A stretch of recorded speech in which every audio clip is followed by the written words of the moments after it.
Hello. Today I wanted to share something that is going to set off alarm bells for you, clearly. Um, Something that might be really interesting, could be controversial, but it just falls into the realm of therapy that I do. I help people stop their snoring. And an article that was printed in Sleep Magazine in April of 2025 was the following: association between snoring and in vitro fertilization outcomes among infertile women.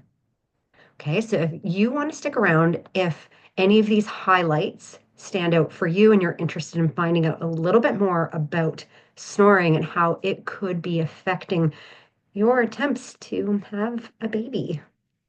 So, a highlight in infertile women, 32.5% reported occasional snoring and 8.8% frequent snoring, which negatively impacts the number of available embryos after IVF and increases the risk of biochemical pregnancy after IVF ET in infertile women.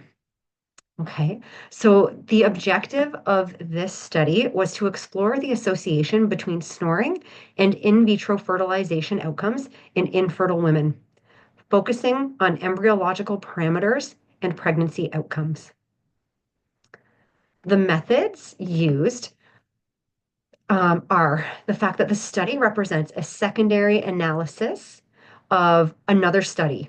Now, I will share the link to this study so you can go in and see for yourself and follow the links regarding this. So, in this one, they included a cohort of 362 infertile women aged 24 to 45. They were undergoing their first IVF treatment from the Reproductive Center of Peking University's People's Hospital between January 2018 and November 2021. So, all patients, with the assistance of their husband, completed a questionnaire, including snoring status and the frequency before ovulation induction.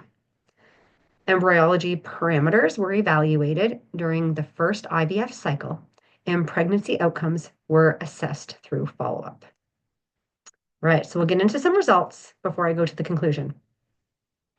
Among 579 subjects, 33.5% reported occasional snoring.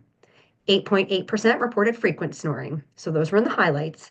And after adjusting for confounding factors, multiple linear regression model showed that frequent snorers had higher beta coefficients for the number of blastocytes and available embryos compared to non-snorers. Among 551 subjects who completed the first embryo transfer, 6.2% suffered biochemical pregnancy loss. Frequent snorers were more likely to experience biochemical pregnancy loss compared to non-snorers or occasional snorers. Multivariable analysis revealed that frequent snoring was a risk factor for biochemical pregnancy loss. Okay, the conclusion: frequent snoring is associated with a decreased number of available oocytes and an increased risk of biochemical pregnancy loss following IVF. However, the potential influence of undiagnosed obstructive sleep apnea should be considered when interpreting these results. So I wanted to share this information because people think that snoring is okay, right? That it's just normal, maybe just annoying. It is the first sign of your body screaming for help to get oxygen to your brain, to your cells. It's showing you that there's a restriction of oxygen available. And we generally progress from snoring to mild sleep apnea to moderate sleep apnea to severe sleep apnea.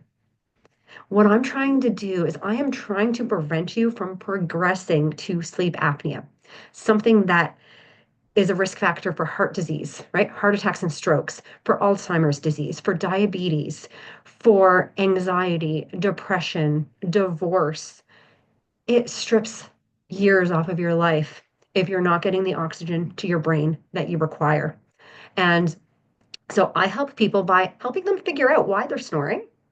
And then if I can help them through something called myofunctional therapy, I help them train the muscles in the head and the neck, the tongue, the mouth, the nose. I train you how to breathe better, how to hold your tongue in the proper position so you're actually not falling into sleep apnea events or restricting your airway. So you can get the repair and the recovery and the rejuvenation that is meant to happen at nighttime, rather than having frequent wake ups or frequent disturbances that might not wake you up. So many people snore or have sleep apnea events, but they don't fall under the diagnosable treatment because they don't meet a certain protocol. Doesn't mean you're not having episodes throughout the night that are causing you to flood your system with stress hormones all night, right? So you're not recovering. You're dealing with the stress of day to day life during the daytime. Your body is literally just trying to survive, right? If you're snoring, your body is not going to be prepared to carry a baby potentially full term if it's not getting what it needs every single night, right? You have to take care of yourself before you can even take into consideration creating the growth of another human being. So if this resonated with you, if you snore and you want to find out more information, check out my free guide. Try a personalized sleep audit if you want. I offer that as an option. Join my Facebook group, Sleep Solutions with Tiffany. Get on a call with me. Let's just chat and see if I'm the right person to help you, or if maybe there might be another direction that you can go when it comes to considering sleep.